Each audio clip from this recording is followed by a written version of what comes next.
Sayın Cumhurbaşkanım, Sayın Başbakanım, saygıdeğer hanımefendiler, beyefendiler, değerli konuklarımız, özgürlük ve bağımsızlık savaşının başladığı ve yepyeni bir ülkenin doğuşunun müjdelendiği kente, güzel İzmir'imize hoş geldiniz, şeref verdiniz. Sizleri 5. İzmir İktisat Kongresi'nin açılışında temsilcileri olmaktan her zaman büyük onur duyduğum İzmirli hemşehrilerim adına saygıyla selamlıyorum. Büyük kurtarıcımız Mustafa Kemal Atatürk'ün henüz Cumhuriyeti ilan etmeden ilk İktisat Kongresi'ni İzmir'de toplaması elbette tesadüf değildir.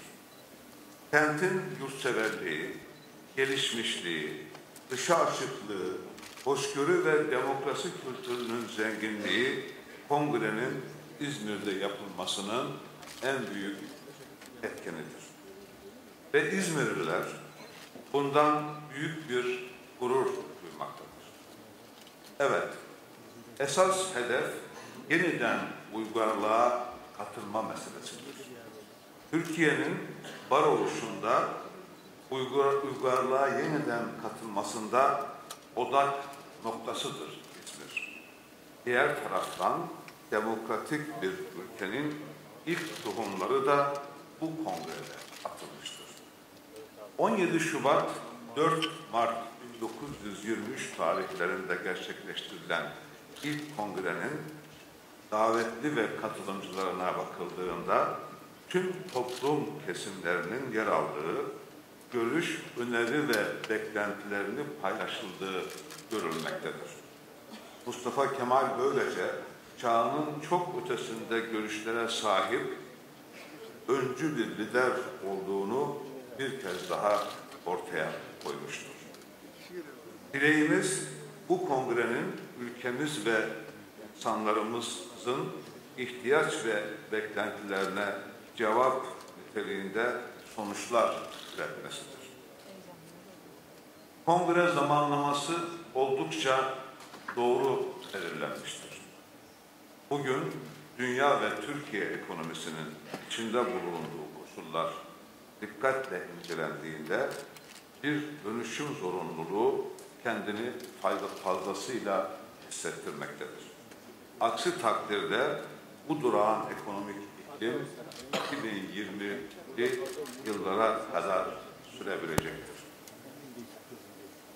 Türkiye'de ülke potansiyelini harekete geçirerek gelişmeyi hedefleyen, insan ve üretimi referans alan, sürdürülebilir çevre altyapısına sahip yeni bir büyüme stratejisi ya da yeni bir kalkınma modeline ihtiyaç vardır.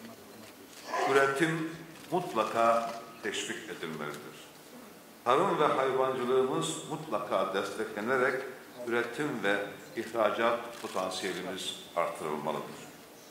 Sahip olduğumuz büyük potansiyeli yeterince kullanamadığımız bir gerçektir.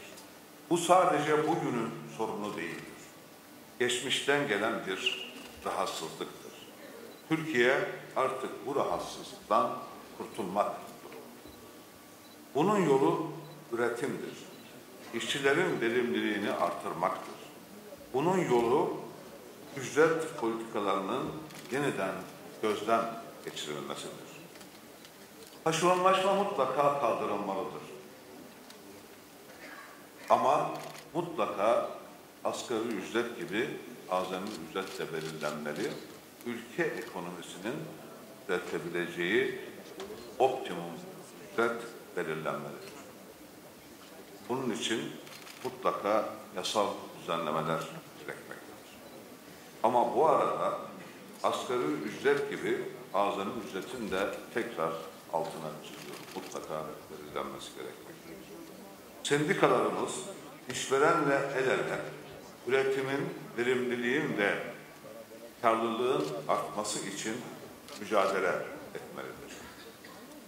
İyi insan yetiştirmeyi belirlediğimiz eğitim sistemimizde aklı ve bilimi referans alan, sorgulayan nesiller yetiştirecek bir nitelik kazanması gerekmektedir. Emrivakiler yerine istişare ve katılımcılık öne çıkmalıdır. Kentimiz İzmir'e baktığımızda gelişmiş illerden az gelişmiş illere kaynak aktarımı normal bir durumdur. Ancak bunun makul düzeylerde olması gerekmektedir. İzmir'in bölgesel teşvik kapsamında bulunduğu yer, kentimizdeki sanayi ve istihdam gücü açısından her geçen gün daha büyük tahribatlar yaratmaktadır. Sayın Cumhurbaşkanım, Sayın Başbakanım, İzmir'in Expo 2020 adaylık sürecindeki destekleriniz için devletimize ve hükümetimize çok teşekkür ediyoruz. Umarım hep birlikte bu projeyi gerçekleştiririz, başarırız. Hedefimiz dünyadaki en önemli organizasyonlardan biri olan Expo'nun ev sahipliğini üstlenebilmek ve kentimizi ve ülkemizi yüzlerce ülkenin buluştuğu bir dünya sahnesine dönüştürmektir. Hedefimiz yerelde kalkınma stratejileriyle tümüyle gerçekleştirmek ve kentimize yaraşır bir kalkınmayı, gelişmeyi sağlamaktır. Sözlerimi tamamlarken, çağdaş Türkiye Cumhuriyeti'nin mimarı Mustafa Kemal Atatürk'ü ve arkadaşlarını bir kez daha saygıyla anıyorum. Türk ulusu, Cumhuriyet devrimlerine, Atatürk ilkelerine ve tam bağımsızlık inancına, Cumhuriyet burçlarında dev bir bayrak gibi yükselmeye devam edecektir. Yurtta barış, dünyada barış, yolumuzu aydınlatan en büyük erdem ve olanağımızdır. 5. İzmir İktisat Kongresi'nde emeği geçenleri ve katılımcıları İzmir halkı adına saygıyla selamlıyorum. Arz ederim.